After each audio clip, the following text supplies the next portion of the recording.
President Trump says abandoning Saudi Arabia would be a terrible mistake, despite admitting the Saudi Crown Prince may have had knowledge of Jamal Khashoggi's murder. The extraordinary statement has contradicted reports that the CIA has concluded that Mohammed bin Salman ordered Khashoggi's killing. The US leader says his priority is America's relationship with the Kingdom of Saudi Arabia. Because it's America first for me. It's all about America first. We're not going to give up hundreds of billions of dollars in orders and let Russia, China, and everybody else have them. It's all about, for me, very simple. It's America first. Saudi Arabia, if we broke with them, I think your oil prices would go through the roof. I've kept them down. They've helped me keep them down. Let's go to Cameron Stewart in Washington, our US contributor from The Australian. And Cam, how's this been received, this position from Donald Trump? It certainly created waves here in Washington, Kieran. It was a remarkable statement from the president. It was actually full of exclamation marks as well to make it even stronger. He really, it was a big statement of realpolitik, if you like, America first at all costs. He certainly has ruled out, all but ruled out, any movement against Saudi Arabia over the killing of Jamal Khashoggi. And he says, you know, everything, there's a whole lot of reasons why he would be bad for America to do so. He mentions oil prices. He mentions America's quest to nullify Iran's influence in the Middle East. He talks about American investment there. And he says in the end that the CIA conclusion on Khashoggi wasn't definitive. Now, that's being contradicted by media reporting here in the US that says the CIA, in fact, believes there is a very high probability that the Crown Prince Mohammed bin Salman in Saudi Arabia actually ordered the murder. So there's a lot of things swirling around at the moment, and it's absolutely swallowing all the media attention over here. Should we be surprised? He doesn't have a great track record with the CIA anyway, and he was pretty upfront, wasn't he, Cam? I guess we shouldn't be surprised by that either. He says he puts America first. That's right. I mean, it's very consistent with his, his foreign policy beliefs. But Laura, this is interesting. This is really probably the most blatant and blunt example of Donald Trump's America First policy. And I think what's interesting about it is there wasn't any consideration of a more sort of moderate punishment to Saudi Arabia, you know, a proportional punishment, if you like, which had a shot across their bows, which said, look, you know, we don't approve of this behaviour, we don't condone it, and, you know, you'll be mildly punished, but which doesn't undermine the alliance. It was very much a black and white statement from the president. He will have no punishment of Saudi Arabia. The alliance will continue because, quite simply, the alliance is far more important. On to some developing news and the Mueller investigation, CNN is reporting that Trump has submitted written answers to the special counsel, Robert Mueller.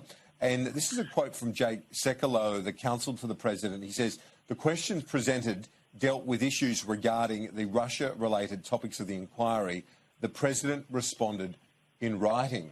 So an interesting development there on that Mueller investigation. As you know, the ongoing speculation was, would Trump meet with Mueller or not? And, well, it now looks like he's responded in writing. And I guess the question now is, when will we have this final report from the special investigator?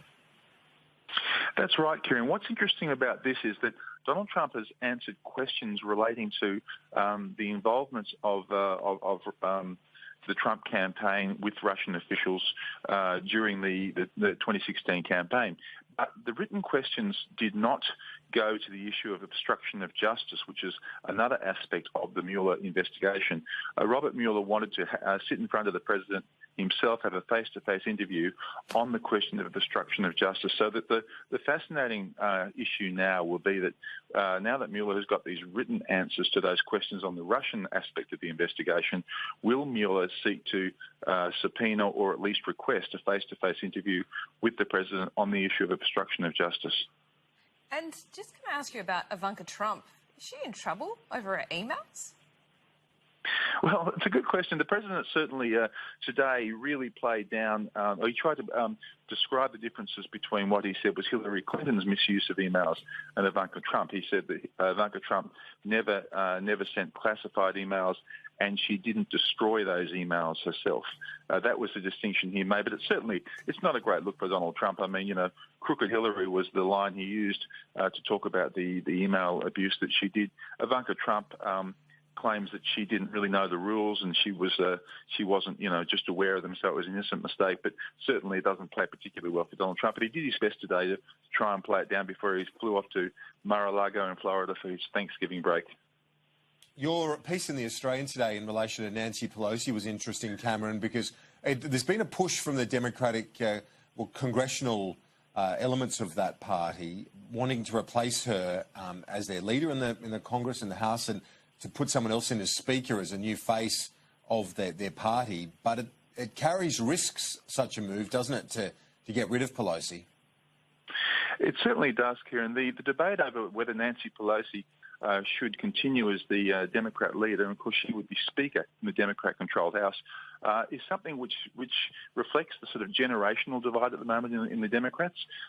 Some people want a younger, fresher face. They say Nancy Pelosi, who's 78, has led the caucus for 16 years. We need a fresh face.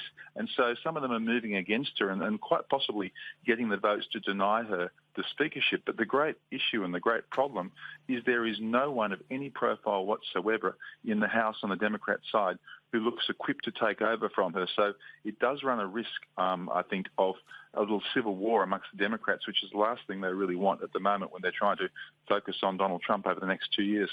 Any talk of Hillary rerunning? No, that seems to have gone silent. That was a 24-hour balloon that floated up and exploded. Yeah, and probably good news for the Democrats as well, Cam.